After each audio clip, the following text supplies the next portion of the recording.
So we'll move on to our last topic. And this is probably one that's easiest to hit on because one thing we forgot to talk about in our last topic about how the Switch can be successful, we didn't talk about any of the online aspects because Nintendo hasn't traditionally done that, and that is one thing they have missing from their system.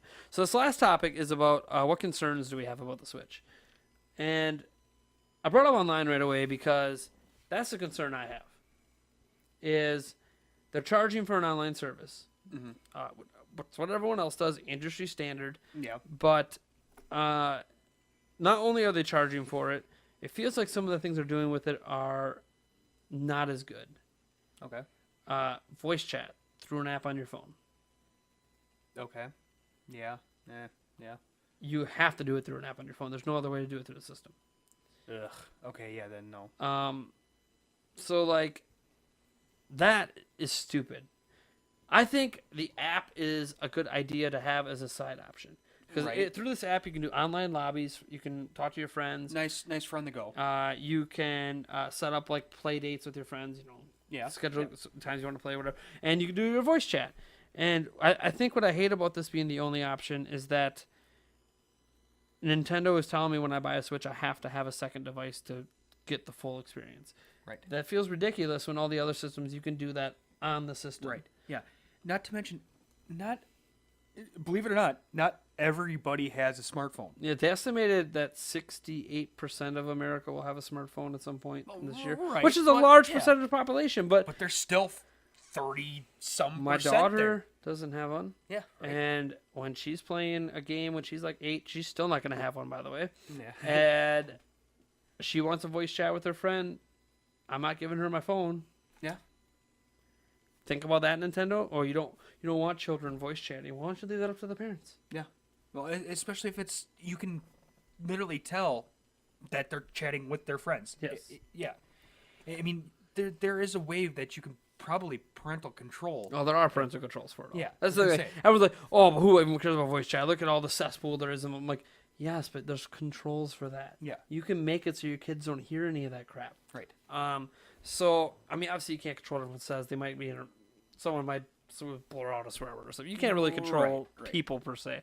But you can make it so like when they go into the lobby of Call of Duty, they don't hear the people screaming. They can only hear people that they're friends with. Right. Exactly. So it's one of those things, like this is why I have the biggest concern, because they're charging money to make something that's more inconvenient than everybody else who charges money. Yep. They're charging money and they're not giving you any games. They're giving you a game that you can play for a month and then they take it away from you and say, hey, you got to pay for everything else.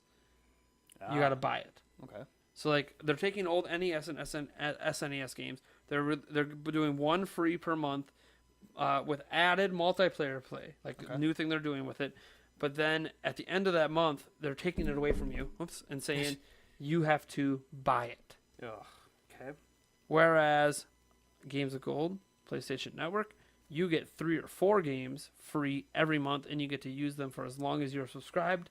And those games aren't just like little games, like little old school classics. Yeah. No, they're like full on AAA games from the previous year.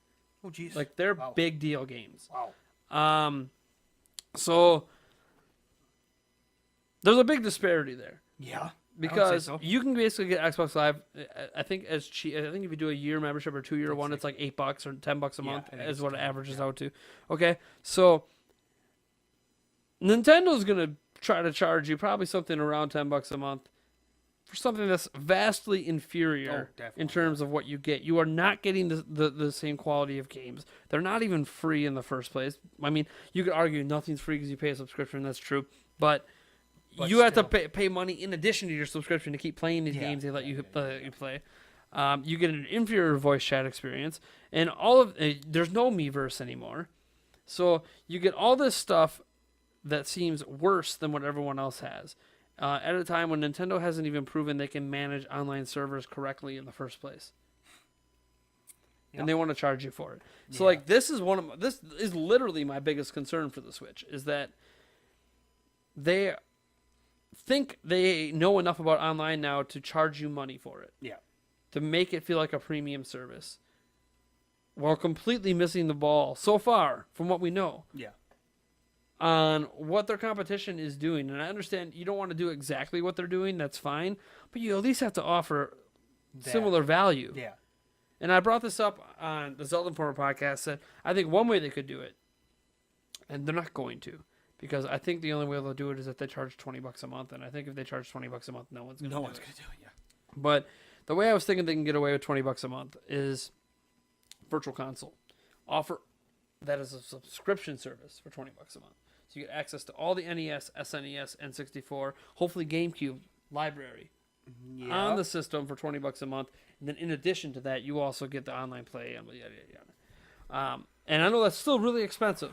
Yeah, that is. At $20 a month, but that's a lot of games. It is. I think. But because I don't think Nintendo would ever do that $10 a month. Ever. Yeah. I think they should, but they're never going to do that at $10. No, yeah. They make too much money on those virtual console games to ever do. Oh, for $10 you get access to everything. Yeah. So that's a huge concern that I have. Is there a concern that you have besides online? Yeah, I think my biggest concern is Nintendo's not going to learn from the mistakes that they made in the past, and they're going to just hopefully they don't, but they repeat some of the mistakes that they had with the Wii U, or some of their earlier consoles or handhelds or whatever consoles they put out, is that they will not learn from their mistakes and will keep making them. That's a very fair stance to have. Because when the Switch had its teaser thing back in October, it seemed to have a very clear message. Very clear audience direction, very clear message. The games they showed were very clearly for that audience. And then the event came around and it was like the polar opposite. It's, we're opening up with, here's a price. Okay. Well, now you release the price first, which means everything you show after this has to justify that price point. Yep. And then you go into motion controls and HD stuff, and HD Rumble and 1-2 switch, which is a polar opposite of what you were doing before. So now your messaging is all confused, which feels like what they did with the Wii U. Yep.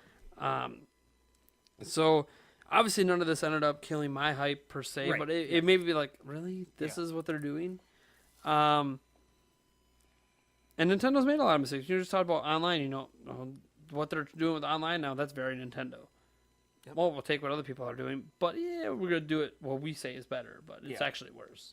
Well, we don't know. I mean, and we don't know. We don't know. And Nintendo's going to Nintendo. It has been a fun phrase people throw around every time Nintendo does something different. Nintendo's going to Nintendo. That's what they do. And there's a lot of mistakes they made, like game droughts. Have they really fixed that problem? I mean, they're spreading out their games more, but we're not really getting more games, which is what people thought would fix the drought problem. Is let's have more titles, not just take the titles you have and spread them out. So we have to wait 3 months between every game. And not to mention, a lot of those are just remastered. So that's a very good concern. I worry that Nintendo doesn't understand that what was wrong about what they did in the past. And one example of this I give is that a lot of people today, because Nintendo's been around 30 plus, they've been around over 100 years, but doing video games for 30 plus years. So I hear from a lot of people, heck, even people older than me, that Nintendo isn't about the specs, right? They're not about specs. That's not always true. Right. They were touting specs for the NES, touting specs on the Super NES, touting specs on the N64, and even touted specs on the GameCube. They would release advertisements and press releases and smack talk, basically, that did nothing but tout the specs of their system. And I'm not saying they need to go back to smack talking, which is it's fun. Sony did it to Microsoft, but I mean, it's fun, but it's one of those that, like, the fact that they won't even talk about the specs, like, they could have just threw it up in a slide for 5 seconds. Yeah, at their release, I don't think they. It's one of those. They didn't learn from their mistakes. That, like, yes, the specs might not ultimately matter.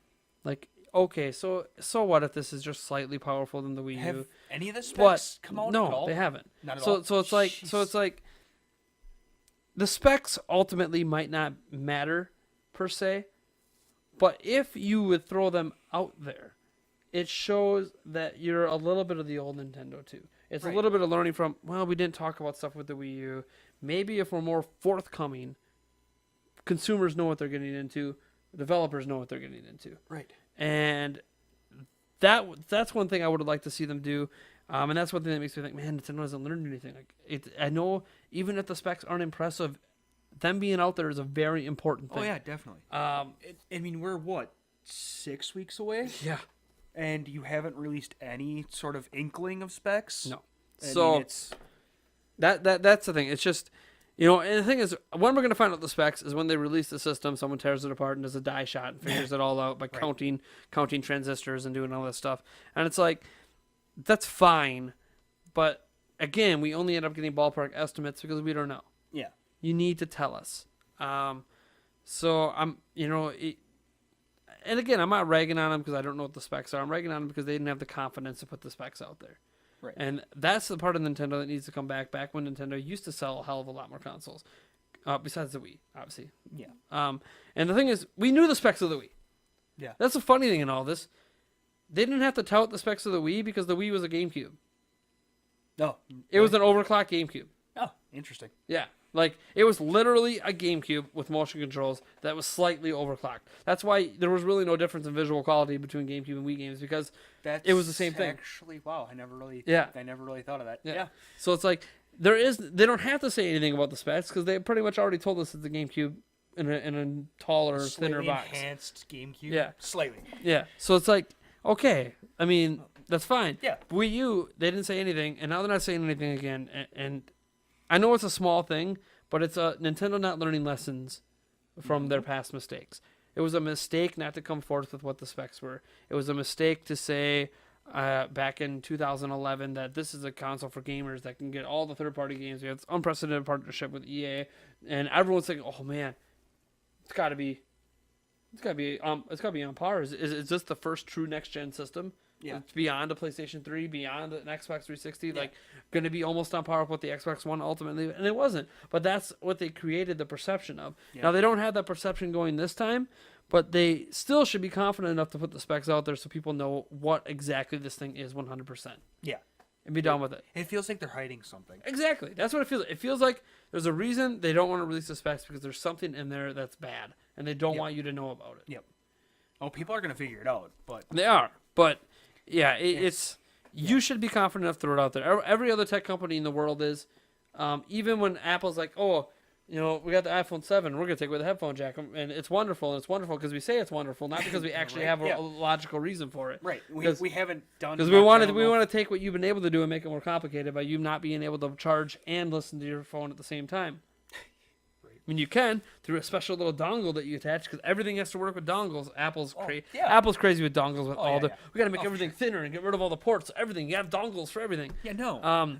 But no, it's one of those things that that's what concerns me too. Is that Nintendo just isn't learning from those past mistakes yet. Maybe we're all wrong. Right. Maybe they have another direct coming in February, and they're going to talk about more stuff, and they're going to talk about more even at E3, and they're going to end up getting online correct, and they're going to end up releasing specs before release, and they're going to end up doing everything that they should do that they probably should have did back during the conference.